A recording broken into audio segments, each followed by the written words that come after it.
প্রত্যেককে স্বাগত জানিয়ে শুরু করছি। এর আগের আমরা বেশ কয়েকটা ক্লাস ধরে সিম্পল সেন্টেন্সের জয়েনিংয়ের কিছু নিয়ম আলোচনা করেছিলাম। আজকে সিম্পল সেন্টেন্সের জয়েনিংয়ের এটা বোধহয় 5 নম্বর ক্লাস। এর আগে 4টে ক্লাস আমরা করেছি। Infinitive to, present participle, nominative absolute এবং ফ্রেজ ইন অ্যাপোজিশন, এই 4টে নিয়ম আলোচনা করেছি এর আগের ক্লাসে। আজকের ক্লাসে সিম্পল সেন্টেন্সে জয়েনিংয়ের ওপর আরও বেশ কিছু যে রুল আছে, আরও কিছু পদ্ধতি আছে যেভাবে আমরা সিম্পল সেন্টেন্সে জয়েনিং করতে পারি, সেই পদ্ধতিগুলো আমরা আজকের ক্লাসে আলোচনা করব। দেখতে থাকো তোমরা। শুরু করছি। দেখো, প্রথম যে নিয়মটা আমরা আলোচনা করব, ওপরে বোর্ডের ওপরে এই হেডিংটা দেওয়া আছে, by using adjective before noun. অর্থাৎ কিনা নাউনের আগে আমরা অ্যাডজেক্টিভ ইউজ করেও সিম্পল সেন্টেন্সে জয়েনিং করতে পারি। ব্যাপারটা খুব সহজ। আমি একটা উদাহরণ অলরেডি বোর্ডে লিখেছি। দেখো, he wants to sell his car, the car is old. মানেটা হলো he wants to sell his car, সে তার গাড়িটা বিক্রি করতে চায়। তো দ্য কার ইজ ওল্ড, গাড়িটা পুরানো। তো এখানে আমাদের যে নিয়মটা ফলো করতে হবে, নাউনের আগে অ্যাডজেক্টিভ বসাতে হবে। এখানে একটা কথা বলে রাখি, এটা যদি আমরা একটু বাংলাতে ভাবি তাহলে ব্যাপারটা খুব সহজ হয়ে দাঁড়ায়। অর্থটা যদি ঠিকঠাক আমরা বোঝাতে পারি, সে তার গাড়িটা বিক্রি করতে চায়, গাড়িটা পুরানো। আমরা এক কথায় কি বলতে পারি, যে সে তার পুরানো গাড়িটা বিক্রি করতে চায়। এই যে দ্য কার ইজ ওল্ড, এই সেন্টেন্সটাতে এই যে ওল্ড অ্যাডজেক্টিভটা আছে, সেই অ্যাডজেক্টিভটাকে যদি আমরা এই কার তার আগে বসাই, কারটা নাউন আর ওল্ড অ্যাডজেক্টিভ, এই ওল্ড শব্দটাকে, ওয়ার্ডটাকে যদি আমরা কারের আগে বসাই, তাহলেই দেখো পুরো অর্থটা একটা সেন্টেন্সের মধ্যেই চলে আসছে। সে তার গাড়িটা বিক্রি করতে চায়, গাড়িটা পুরানো না বলে আমরা যদি একটা সেন্টেন্সে বলি সে তার পুরনো গাড়িটা বিক্রি করতে চায়। পুরনো গাড়ি ইংরেজি ওল্ড কার, তাহলে কারটা নাউন, তার আগে ওল্ড অ্যাডজেক্টিভ বসছে। তাহলে এই নিয়মটা আমাদের ফলো হচ্ছে, by using adjective before noun. নাউনের আগে অ্যাডজেক্টিভ ইউজ করে আমরা সিম্পল সেন্টেন্সে জয়েনিং করতে পারি। অ্যান্সারটা কি লিখবো? খুব সহজ জিনিস এটা। তাহলে সে চায় বিক্রি করতে, হি ওয়ান্টস টু সেল, কি বিক্রি করতে চাই? তার পুরানো গাড়িটা, তার হিজ, এরপর পুরনো গাড়ি, ওল্ড কার। দেখো বুঝতে পারছো কিনা? দুটো সেন্টেন্সকে একটা করেছি। এই ওল্ড অ্যাডজেক্টিভটা এখানে কারের আগে ব্যবহৃত হচ্ছে, কারটা নাউন, ওল্ড অ্যাডজেক্টিভ তাহলে নাউনের আগে অ্যাডজেক্টিভ ইউজ হচ্ছে। খুব সহজ একটা নিয়ম। আমরা আরও একটা যদি উদাহরণ নিই বুঝতে পারবো।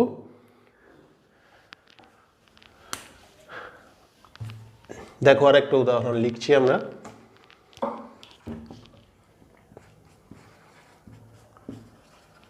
They have a garden. It is beautiful. মানেটা কি? দে হ্যাভ আ গার্ডেন, তাদের একটা বাগান আছে, এটা হয় সুন্দর, মানে বাগানটা সুন্দর। একই রকমভাবে একটা সেন্টেন্সে যদি আমরা বলতে পারি তাদের একটা বাগান আছে, বাগানটা হয় সুন্দর, আমরা একটা কথায় কি বলতে পারবো? তাদের আছে একটা সুন্দর বাগান।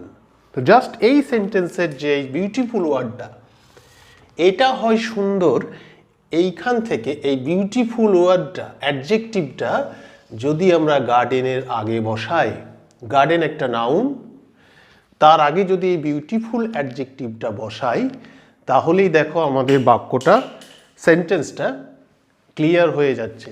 তাহলে they have a beautiful garden, তাদের একটা বাগান আছে, এটা হয় সুন্দর। আমরা দুটো সেন্টেন্সকে মিলিয়ে একটা সেন্টেন্সে বলতেই পারি তাদের একটা সুন্দর বাগান আছে। তাহলে অ্যান্সারটা কি হবে? দে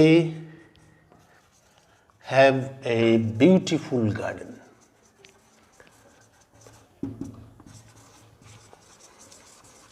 এখানে গার্ডেন এটা নাউন, তার আগে বসেছে বিউটিফুল, এটা অ্যাডজেক্টিভ।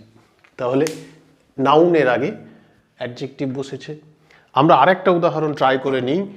তো এই উদাহরণটা নেওয়ার পরে আমরা পরের নিয়মে চলে যাব। এই পদ্ধতিতে সিম্পল সেন্টেন্সে জয়েনিংটা খুব সহজ, যদি একটু বুঝতে পারা যায়, একটু বাংলা অর্থটা ক্লিয়ার করা যায়।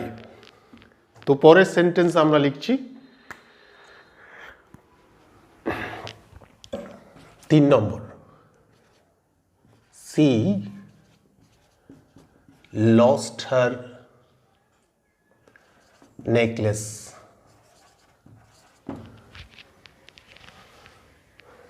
It was costly. একই রকম পদ্ধতিতে আমরা যদি এই সেন্টেন্স দুটো জয়েন করি, কি আছে? She lost her necklace. সে তার নেকলেসটা হারিয়ে ফেলেছিল। It was costly. এটা ছিল খুব মূল্যবান, খুব দামি। সে তার নেকলেসটা হারিয়ে ফেলেছিল, এটা ছিল দামি বা এটা ছিল মূল্যবান। এক কথায় কি বলতে পারি? আগের দুটো যেভাবে করলাম, নেকলেসের আগে আমরা কস্টলি এই অ্যাডজেক্টিভটা ইউজ করলেই দুটো সেন্টেন্স জয়েনিং হয়ে যাবে একটা সিম্পল সেন্টেন্সে। কীরকম? সি লস্ট হার, এখান থেকে কস্টলি নেকলেস। ক্লিয়ার? তাহলে সি লস্ট হার, এই কস্টলি অ্যাডজেক্টিভটা আমরা নিয়ে আসবো নেকলেসের আগে, কস্টলি নেকলেস। এরকম প্রচুর উদাহরণ আছে যেগুলো তোমরা কোশ্চেন ব্যাংক বা গ্রামার বই থেকে ফলো করতে পারো। এবং আবার বলছি, এটা খুব সহজ একটা পদ্ধতি, খুব সহজেই বুঝতে পারবে। আশা করছি ক্লিয়ার করতে পেরেছি ব্যাপারটা। তো সিম্পল সেন্টেন্সে জয়েনিংয়ের এই পদ্ধতিটাও আমরা ব্যবহার করতে পারি যেখানে প্রয়োজন অ্যাডজেক্টিভ নাউনের আগে ইউজ করে। নেক্সট যে পদ্ধতিটা আমরা শিখব সেটা হলো অ্যাডভার্ব বা অ্যাডভার্বিয়াল ফ্রেজ ইউজ করে কিভাবে আমরা সিম্পল সেন্টেন্সে জয়েনিং করতে পারি। তো আমরা চলে আসছি পরের নিয়মটাতে। দেখো, নেক্সট যে পদ্ধতিতে আমরা আসছি সেটা হচ্ছে by using adverb or adverbial phrase. Adverb অথবা অ্যাডভার্বিয়াল ফ্রেজ ইউজ করেও আমরা সিম্পল সেন্টেন্সে জয়েনিং করতে পারি। ঠিক যেমন নাউনের আগে অ্যাডজেক্টিভ ইউজ করে করছিলাম, তেমনি অ্যাডভার্ব ইউজ করেও করতে পারি। কীরকম? দেখো, একটা সেন্টেন্স আমি লিখেছি, দুটো সেন্টেন্স লিখেছি। প্রথম উদাহরণে হি আনসার্ড মি, সে আমাকে উত্তর দিল। হিজ আনসার ওয়াজ কারেক্ট, তার উত্তরটা ছিল ঠিক। হি আনসার্ড মি, সে আমাকে উত্তর দিল। হিজ আনসার ওয়াজ কারেক্ট, তার উত্তরটা ছিল ঠিক। আমরা এক কথায় কি বলতে পারি? দুটো সেন্টেন্সকে যদি জয়েন করতে হয় একই রকমভাবে, আগে যে নিয়মটা আমরা দেখলাম যে বাংলাটা যদি আমরা একটু ভাবতে পারি, বাংলা অর্থটা, তাহলেই ব্যাপারটা সহজ হয়ে যায়। আমরা যদি বলি সে আমাকে ঠিকভাবে উত্তর দিল বা ঠিক মতো উত্তর দিল, তাহলে যেটা বলছিলাম সে আমাকে উত্তর দিল, তার উত্তরটা ছিল ঠিক। এই ঠিক কথাটা হচ্ছে অ্যাডজেক্টিভ, সেটাকে আমরা ব্যবহার করছি ঠিক মতো বা ঠিকভাবে, অর্থাৎ কি না অ্যাডভার্ব হিসাবে ইউজ করছি। তাহলে কারেক্ট, এই যে পার্টস অফ স্পিচ, এটা অ্যাডজেক্টিভ ছিল, অ্যাডজেক্টিভ হিসাবে ব্যবহৃত হচ্ছিল ঠিক, কারেক্টের অর্থ, সেটাকে আমরা ব্যবহার করছি অ্যাডভার্ব হিসাবে, ঠিক ভাবে বা ঠিক মতো। অ্যাডভার্ব হিসাবে কি ইউজ করব? কারেক্টলি। আমরা জানি বেশিরভাগ ক্ষেত্রেই অ্যাডজেক্টিভের সঙ্গে, সব ক্ষেত্রে নয়, অনেক কিছু অ্যাডজেক্টিভ আছে যেগুলোর সঙ্গে ly যোগ করেই আমরা অ্যাডভার্ব হিসাবে ইউজ করতে পারি। তো এখানে কারেক্ট মানে ঠিক, অ্যাডজেক্টিভ সেটাকে কারেক্টলি মানে ঠিক মতো বা ঠিকভাবে অ্যাডভার্ব হয়ে গেল। তো এই অ্যাডভার্বকে ব্যবহার করেও আমরা দেখো জয়েনিংটা করতে পারি। তাহলে দুটো সেন্টেন্সকে যদি আমরা ঠিক মতো বা ঠিকভাবে এই কথাটা বলে ব্যবহার করি বাংলাতে, কি উত্তরটা আসছে?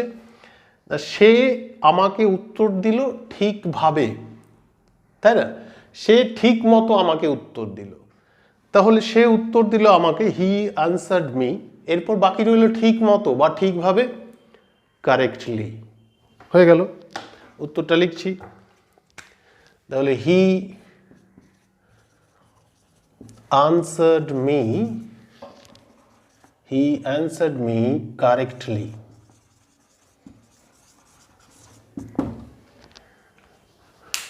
অ্যাডভার্বটা কোথায় ইউজ হয়েছে?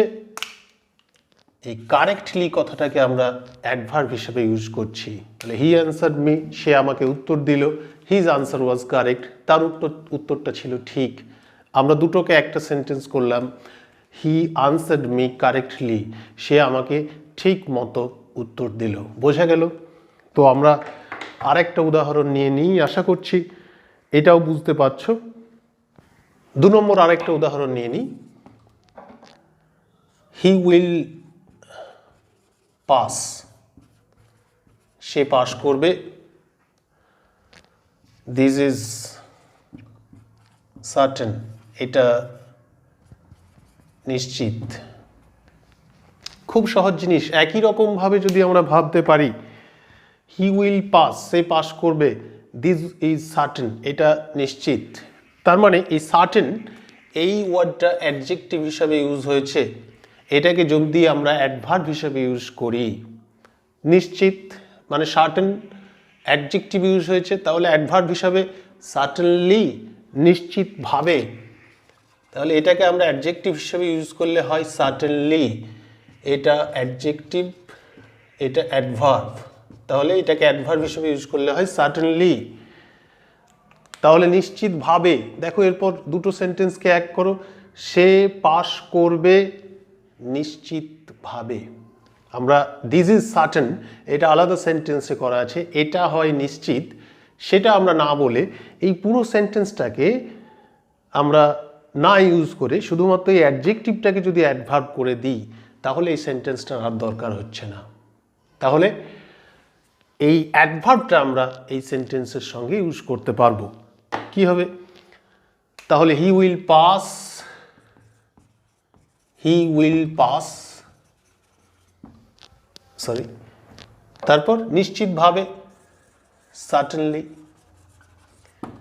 এখানে এটা অ্যাডভার্ব হিসেবে ইউজ হয়েছে।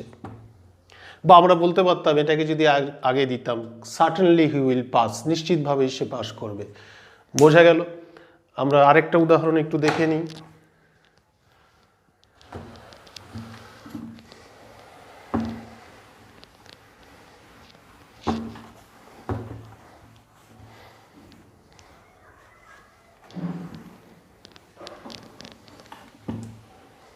নম্বর উদাহরণ আমরা একটা নিয়ে নিই। 3 নম্বর উদাহরণ, সাহা গট অ্যান ইনজুরি।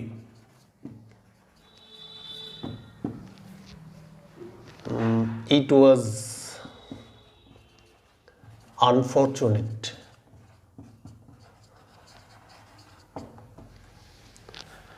অর্থটা কি? Saha got an injury, Saha একটা আঘাত পেয়েছিল, আহত হয়েছিল। ইট ওয়াজ আনফরচুনেট, এটা ছিল দুর্ভাগ্যজনক। দেখো এইখানেও এই আনফরচুনেট এটা অ্যাডজেক্টিভ হিসেবে ইউজ হয়েছে, এটাকে আমাদের অ্যাডভার্ব হিসেবে ইউজ করলে দাঁড়ায় আনফরচুনেটলি। মানেটা কি? আনফরচুনেট মানে দুর্ভাগ্যজনক, তাহলে আনফরচুনেটলি মানে হচ্ছে দুর্ভাগ্যজনকভাবে। একই রকম আগের যে দুটো করলাম ঠিক একই রকমভাবে। তাহলে ইট ওয়াজ আনফরচুনেট, এটা ছিল দুর্ভাগ্যজনক না বলে একটা সেন্টেন্সে আমরা করতে পারি, এর পরিবর্তে আমরা বলতে পারি দুর্ভাগ্যজনকভাবে। তাহলে সাহা একটা ইনজুরি পেয়েছিল, সাহার একটা ইনজুরি হয়েছিল দুর্ভাগ্যজনকভাবে। আগের দুটো অ্যাডভার্বটা আমরা লাস্টে ইউজ করেছিলাম, আমি বললাম প্রথমে ইউজ করতে পারি। তাহলে এটাকে জয়েনিং করলে আমরা বলতে পারি unfortunately Saha got an injury. দুর্ভাগ্যজনকভাবে সাহা একটা আঘাত পেয়েছিল, আহত হয়েছিল। ক্লিয়ার? উত্তরটা লিখছি।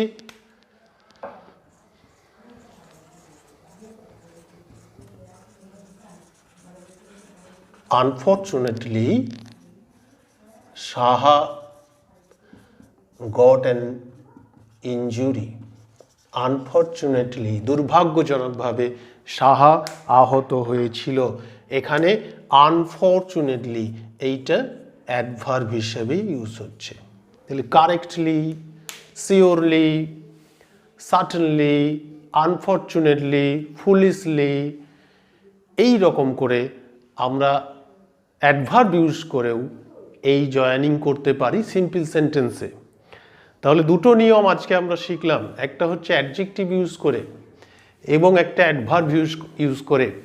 তো এর পরের নিয়ম আমরা চলে যাচ্ছি, দেখো নেক্সট যে নিয়মটা, যে পদ্ধতিটা আমরা আলোচনা করব, by using preposition with a noun or a gerund. একটা জিরান্ড বা নাউনের সঙ্গে প্রিপোজিশন ব্যবহার করে। এর আগে আমরা দুটো নিয়ম আলোচনা করলাম, একটা অ্যাডজেক্টিভ ইউজ করে, একটা অ্যাডভার্ব বা অ্যাডভার্বিয়াল ফ্রেজ ইউজ করে। এইখানে প্রিপোজিশন ইউজ করে, কার সঙ্গে? জিরান্ড বা নাউনের সঙ্গে। দেখছি আমি, দেখো বোর্ডে দুটো উদাহরণ লিখেছি। প্রথমে দুটো সেন্টেন্স আছে, দ্বিতীয়তে দুটো সেন্টেন্স আছে। প্রথমেরটা আমি পড়ছি, হি ডিপার্টেড, সে বিদায় নিল। হিজ ব্রাদার কেম, তার ভাই এলো। হি ডিপার্টেড, সে বিদায় নিল। হিজ ব্রাদার কেম, তার ভাই এলো। আমরা যদি একটা সেন্টেন্সে জয়েনিং করতে চাই, একটু বাংলাটা ভেবে দেখো। সে বিদায় নিল, তার ভাই এলো। এটাকে একটা বাক্যে যদি আমরা করি, কি বলবো? তার বিদায়ের পর তার ভাই এলো বলতে পারি। তো তার বিদায়ের পর যখন এই ডিপার্টেড এই শব্দটা এখানে ভার্ব হিসাবে ইউজ হয়েছে, ওটা নাউন হয়ে যাবে। তার বিদায়ের পর, বিদায়ের পর ইংরেজি কি? After his departure. After his departure মানে কি দাঁড়ালো? তার বিদায়ের পর। ভালো করে খেয়াল করো, এখানে ডিপার্টেড এটা ভার্ব ছিল, সেটা হয়ে গেছে নাউন ফর্ম, ডিপারচার। তার সঙ্গে ইউজ হয়েছে একটা প্রিপোজিশন, আফটার মানে পরে। তো এইখানে আমাদের নিয়মটা আছে by using preposition with a noun. আমি জিরান্ডে এখন যাচ্ছি না, তাহলে এই নাউনের সঙ্গে একটা প্রিপোজিশন ইউজ হচ্ছে, আফটার হিজ ডিপারচার। তারপর হিজ ব্রাদার কেম, sorry, after his departure his brother কেম। মানেটা কি দাঁড়ালো? তার বিদায়ের পরে তার ভাই এলো। আমরা এখানে সেন্টেন্সটা বলছিলাম হি ডিপার্টেড, সে বিদায় নিল, সেটা না বলে তার বিদায়ের পরে যদি বলি, তাহলে এটার একটা সেন্টেন্স থাকছে না, বা এখানে কোনো ফাইনাইট ভার্ব ইউজ হচ্ছে না। তাহলে আফটার হিজ ডিপারচার একটা প্রিপোজিশন ইউজ করেছি, একটা নাউনের সঙ্গে, নাউন হচ্ছে ডিপারচার, তার সঙ্গে ইউজ করেছি after. After his departure his brother কেম, তার বিদায়ের পরে তার ভাই এলো। একই রকমভাবে প্রিপোজিশন ইউজ করতে পারি একটা জিরান্ডের সঙ্গেও, ভার্বের সঙ্গে আইএনজি যোগ করে যেটা হয় জিরান্ড, সেই জিরান্ডের সঙ্গেও আমরা প্রিপোজিশন ইউজ করতে পারি। নিচের যে দুটো সেন্টেন্স লিখেছি দেখো, হি ফিনিশড দ্য ওয়ার্ক, সে কাজটা শেষ করলো।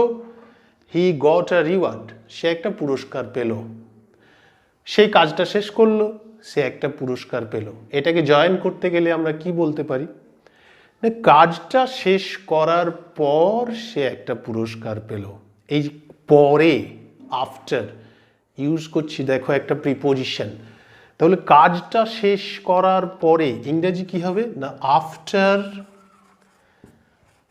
ফিনিশিং, দেখো ফিনিশড ছিল সেটাকে জিরান্ড ফর্মে ইউজ করছি, finishing, after finishing the work.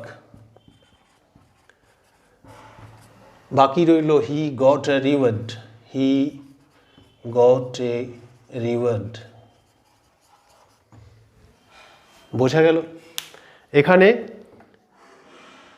আবার বলছি, বাংলা অর্থটা ক্লিয়ার করতে পারলে আরো সুবিধে হয়ে যায়। প্রথমেই সে কাজটা শেষ করলো, সে একটা পুরস্কার পেল। তাহলে বলতে পারি কাজটা শেষ করার পরে সে একটা পুরস্কার পেল। তাহলে কাজটা শেষ করার পরে, প্রথমে ইংরেজি পরে, তারপরে শেষ করার ফিনিশিং, তাহলে এটা জিরান্ড, আর এটা হয়েছে প্রিপোজিশন। তাহলে আফটার ফিনিশিং,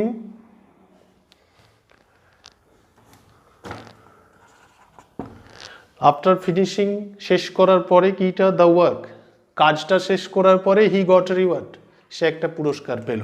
তাহলে জিরান্ডের সঙ্গে আফটার মানে প্রিপোজিশন ইউজ হয়েছে, using preposition with a noun or a জিরান্ড। এখানে নাউনের সঙ্গে প্রিপোজিশন ইউজ হয়েছে, এখানে জিরান্ডের সঙ্গে প্রিপোজিশন ইউজ হয়েছে। এই পদ্ধতিটাতে নাউনের সঙ্গে প্রিপোজিশন এবং জিরান্ডের সঙ্গে প্রিপোজিশন ইউজ করে আরো দু একটা উদাহরণ আমরা একটু দেখে নিই। দেখো দুটো সেন্টেন্স লিখেছি আমরা, হি ওয়াজ পোর, হি হেল্পড হিজ ফ্রেন্ড, সে ছিল গরিব, সে তার বন্ধুকে সাহায্য করলো। এই সেন্টেন্স দুটোকে যদি আমরা জয়েনিং করতে চাই এবং এই নিয়মটা ইউজ করে, using preposition with a noun or a জিরান্ড, আমি দেখাচ্ছি এখানে আমরা দুটোকেই ইউজ করতে পারি, মানে প্রিপোজিশনকে নাউন বা জিরান্ড সবার দুটোর সঙ্গে ইউজ করে করতে পারি। এখানে অ্যাকচুয়ালি প্রিপোজিশনাল ফ্রেজ হবে। অর্থটাকে ক্লিয়ার করি, হি ওয়াজ পুয়ার, সে ছিল গরিব, হি হেল্পড হিজ ফ্রেন্ড, সে তার বন্ধুকে সাহায্য করলো।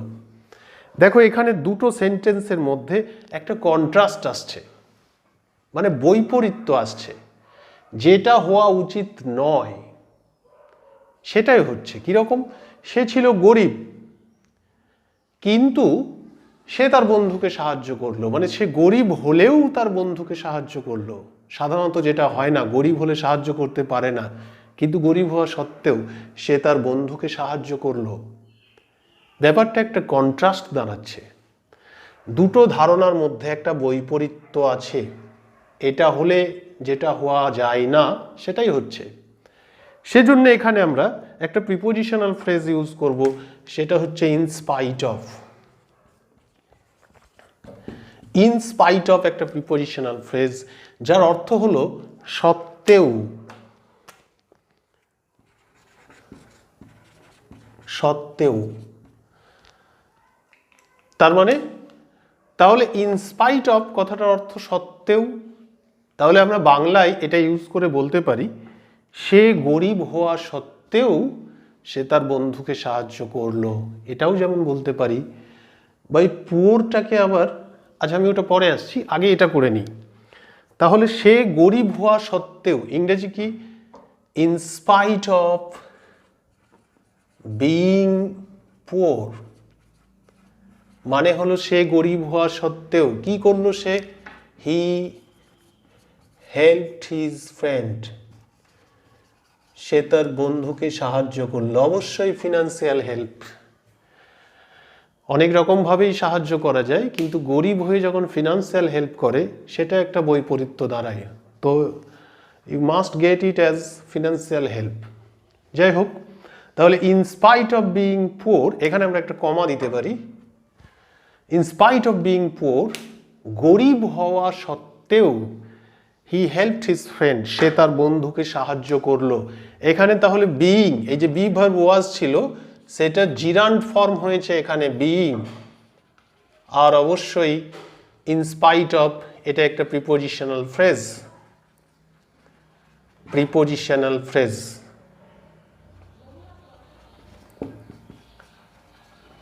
তাহলে এখানে ইউজিং প্রিপোজিশন উইথ আ জিরান্ড, দেখো বুঝতে পারছো কিনা, in spite of being poor he helped his friend, গরিব হওয়া সত্ত্বেও সে তার বন্ধুকে সাহায্য করলো। এই দুটো সেন্টেন্সকে একইভাবে আমরা জয়েন করতে পারি using preposition or prepositional phrase. এই ইন স্পাইট অফ ইউজ করে জিরান্ড না ব্যবহার করে আমরা নাউনও ব্যবহার করতে পারি। কিরকম দেখাচ্ছি। তাহলে ইন স্পাইট অফ এটাকে আমাদের ইউজ করতেই হচ্ছে। ইন স্পাইট অফ, আমরা পুয়ার এটা হচ্ছে অ্যাডজেক্টিভে ইউজ করেছিলাম। পুয়ারের নাউন ফর্ম হবে কি? দরিদ্র, অ্যাডজেক্টিভ যার ইংরেজি পুয়ার তার নাউন ফর্ম হবে দারিদ্র, পভার্টি। তাহলে in spite of his poverty, in spite of his poverty মানে তার দারিদ্র সত্ত্বেও কি করলো? হি হেল্পড হিজ ফ্রেন্ড, তার দারিদ্র সত্ত্বেও সে তার বন্ধুকে সাহায্য করলো। এখানে দেখো, এখানে জিরান্ডের সঙ্গে ইন স্পাইট অফ ইউজ হয়েছিল, আর এখানে পভার্টি মানে এটা নাউন, পুয়ারের নাউন ফর্ম পভার্টি, আর বিইং এটা হচ্ছে জিরান্ড। এই দুটো পার্থক্য যদি ক্লিয়ার করতে পারো তাহলে এই জিনিসটা অবশ্যই বুঝতে পারবে এবং বুঝতে কোনো অসুবিধা হবে না।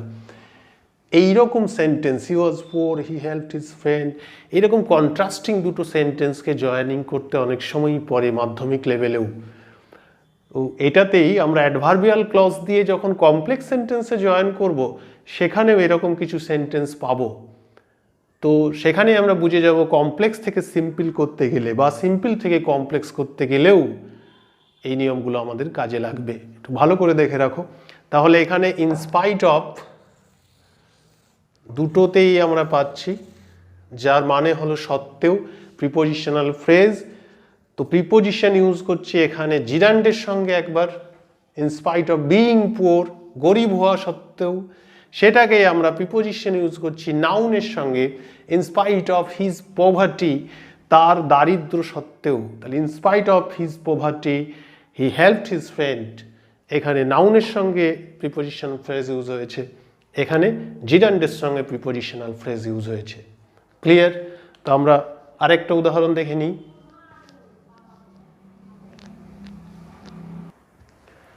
আমরা আরো দুটো উদাহরণ নিয়েছি। প্রথমেরটা আছে হি অ্যাপ্রুভড, তিনি সম্মতি দিলেন। আই স্টার্টেড টু ওয়ার্ক, আমি কাজ করতে শুরু করলাম। এখানে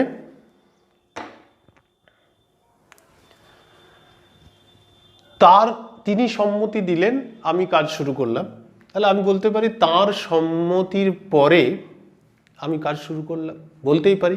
তাহলে এই অ্যাপ্রুভড কথাটাকে আমরা, এটা ভার্ব ফর্মে আছে, এটাকে আমরা যদি নাউন ফর্মে করি তাহলে হলো অ্যাপ্রুভাল, তার সম্মতির পরে। তাহলে আফটার, যেমন আগে করলাম আফটার হিজ অ্যাপ্রুভাল, তার সম্মতির পরে কি করলাম? আই স্টার্টেড টু ওয়ার্ক, আমি কাজ শুরু করলাম। After his approval I started to work, তার সম্মতির পরে আমি কাজ শুরু করলাম। এখানে তাহলে অ্যাপ্রুভড এটা ভার্ব ফর্মে ছিল, সেটাকে আমরা নাউন ফর্ম করলাম।